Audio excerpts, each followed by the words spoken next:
Patek Philippe is the most prolific complicated watchmaker in history.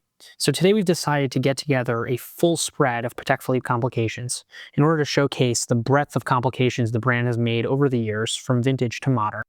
Things are about to get really complicated. First up, we have two manually wound chronographs. Manually wound chronographs are incredibly hard to create properly because there's hundreds of hand-finished components that need to be executed properly. It's one thing to make a beautiful movement, it's another to make a functional, robust movement. And Patek has sort of mastered the intersection of both of those priorities. The first is the reference 5170, which has been popular in the early 2000s and was phased out of the collections relatively recently. The 5170's traditional design with a 2-register display and tachymeter scale outbound. But what makes this watch so incredibly salient in modern times is its slightly sportier modern proportions, and in this case, a baguette dial.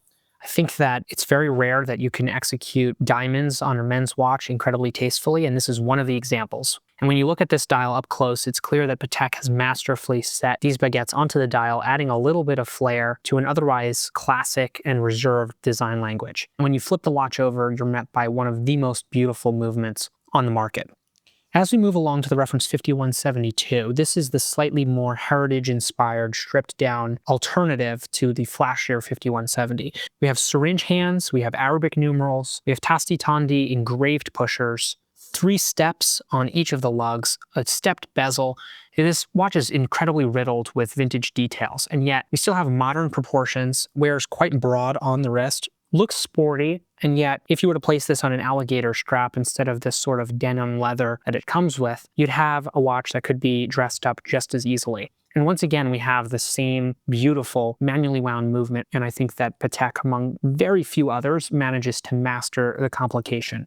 As we move along, we're now going to highlight annual calendars. The annual calendar complication was released in the 1990s in order to bridge the gap between simpler Calatrava time-only models and the more complicated grand complications that we're going to talk about a little later on.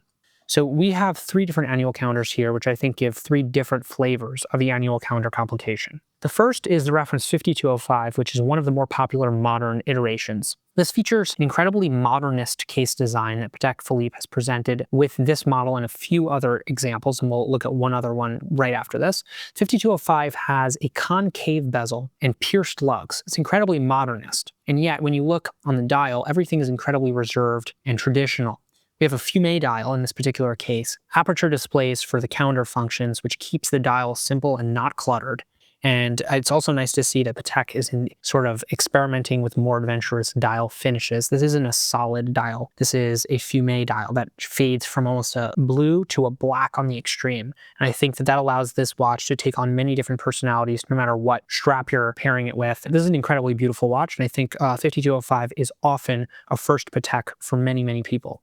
Along a similar vein, a lot of the design DNA that we saw in the 5205 in terms of calendar layout, just a little bit more complication, a flyback chronograph. It adds some thickness to the watch. If you want something sportier, this particular steel iteration has a beautiful green dial and also comes paired to its stainless steel bracelet. Finally, we have a very modern release from Patek Philippe, one that I didn't understand at first, but there's a lot of details on this reference, the 5326, that I actually think are really, really cool and hard to recognize without handling in person. This piece blends an incredibly modern design language and aesthetic with many details that made Patek Philippe famous, and I want to explain what I mean by that. First of all, when we look at the case flanks of this annual calendar, you'll notice that there's a hobnail pattern, one of the details that Patek Philippe popularized. I think it's a cool detail to find. We have the same heritage syringe hands that we saw on the 5172 before. This time, they have almost a caked patina look to them. It has a very interesting warmth to it, especially against this textured gray dial, another unique dial finish that we don't see quite often. This piece has some added functionality. It's not just an annual calendar. It's an annual calendar with travel time complication. And that makes these pieces incredibly popular for world travelers and collectors alike. We also have a moon phase and a date at 6 o'clock with subseconds. And I think that this gives you a really nice blend of complication and also simplicity. As we flip it over, this is a micro rotor movement with a platinum rotor, which gives a little bit more mass for winding purposes and is incredibly beautifully decorated, fills the case back. I think this is an incredibly well executed watch. I really didn't get it when I first saw the photos, and handling it in person, I have a completely new appreciation for this degree of finishing and details. Continuing with the travel time theme, we have two more travel time watches. The first comes from the Aquanaut collection. This is one of the most popular watches that Patek Philippe makes, the reference 5164A. Integrated into the Aquanaut collection, which was presented as a counterpart to the Nautilus collection. We'll look at a Nautilus a little later on. The 5164 has that same travel time functionality, this time controlled with two different pushers on the left side. This is one of the easiest watches to travel with, and if you only need to track 2 time zones, the 5164 is often the first Patek Philippe that I recommend people buy if they like sportier pieces. Moving along, this is another watch that I consider to be a massive sleeper, the Patek Philippe reference 7234, which I'm currently wearing. This is part of the Pilot Calatrava family, but this particular piece is notable because it's only 37.5 millimeters. Most of the Calatrava Pilot watches are quite large and a little bit extreme, but this particular piece at 37.5 millimeters, I think gives you the same sporty appearance that you get with those larger watches, but on mid to large size wrists, I think it looks quite elegant actually. This particular piece is a little bit rarer than most of the larger alternatives, and with a lovely brown dial, I think it plays incredibly well with the light. It looks refined, and yet it also looks sporty.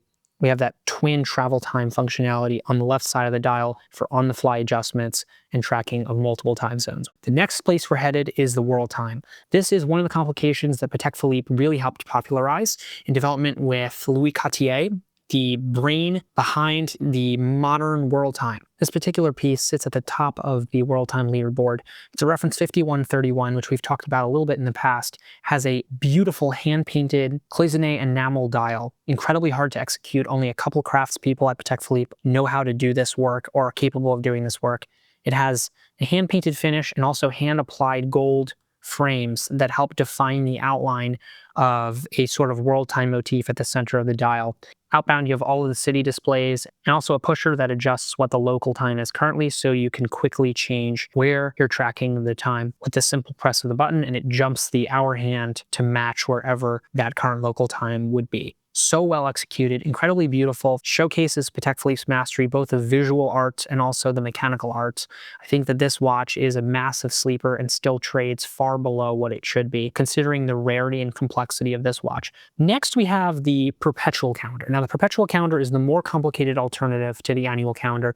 These watches do not need to be adjusted except about once per century. They represent the pinnacle of calendar complications. I have two different Perpetual calendars selected here. The first is the reference 5320, in this case in white gold. This is another sleeper reference. It's an inline Perpetual calendar, meaning that we have apertures at the top of the dial that display the day and month. Then we have the date at 6 o'clock with the moon phase. We have a leap year indicator down at the bottom of the dial, an incredibly simple, almost lacquer looking white cream dial. In this case, they made this in a couple of different colors, and I think that these pieces are vastly underappreciated. We see that same 3-step display that we saw in the 5172. We also see the same syringe hands from the 5172, and I kind of see these two pieces as siblings of one another, stylistically. Same numerals, same handset, same case design. I think it works incredibly well, occupying that sort of vintage-inspired but contemporary feel. And again, we have that exhibition case back showcasing a beautiful automatic winding movement within. If you want a classic Perpetual calendar, that's when we go to the 3940. 3940 is certainly a little bit more cluttered than the 5320. 36 millimeters in diameter, 8.5 millimeters thick, incredibly svelte on the wrist. This particular piece is executed in white gold. And we have a classic 3-register display that we see across Perpetual calendars in the industry. This was the first that Patek released with this layout, and it's become an instant classic because of its perfect proportions, elegant finishing, and timeless classic appeal. This is one of the best watches Patek has ever made, in my opinion, and if you want complicated Patek Philippe, this has to be on the short list. Finally, no Patek Philippe highlight would be complete without at least one Nautilus, and this is the reference 5712. The 5711 Nautilus, the time-only variant of this particular watch, was the watch that really triggered the integrated bracelet trend of the modern era. It's completely altered the face of 21st century watch collecting. And while I love the 5711, I personally prefer the 5712, which has a little bit more exuberance, a little more complication, and in my opinion, has a vastly improved movement that takes the level of watchmaking of this particular family to the next level. Whereas the 5711 has a centrally winding automatic movement. This piece has a 240 base movement, which is what we also see in the 3940. It's a micro rotor movement, a little bit higher performance. And when we look at the dial side, we have a sub-seconds, we have the date, we have moon phase, and we have power reserve. And there's a sort of playful layout of these complications sort of scattered across the dial in an exciting way that looks intentional, but also a little bit whimsical. And I think that that combination makes 5712 a little bit charming. This is clearly an elevated sports watch, and that was the idea that Patek Philippe was going for when they released the Nautilus. They were no longer competing with a quartz market.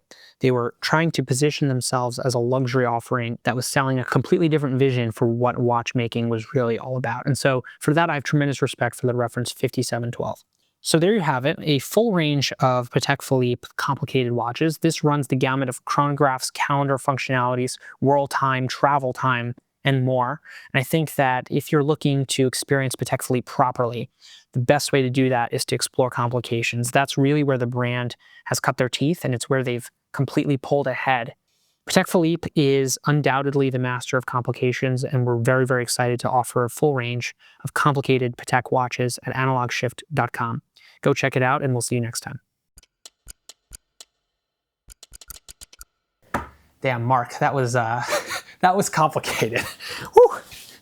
On to the next one. Can we do Calatravas next time, please?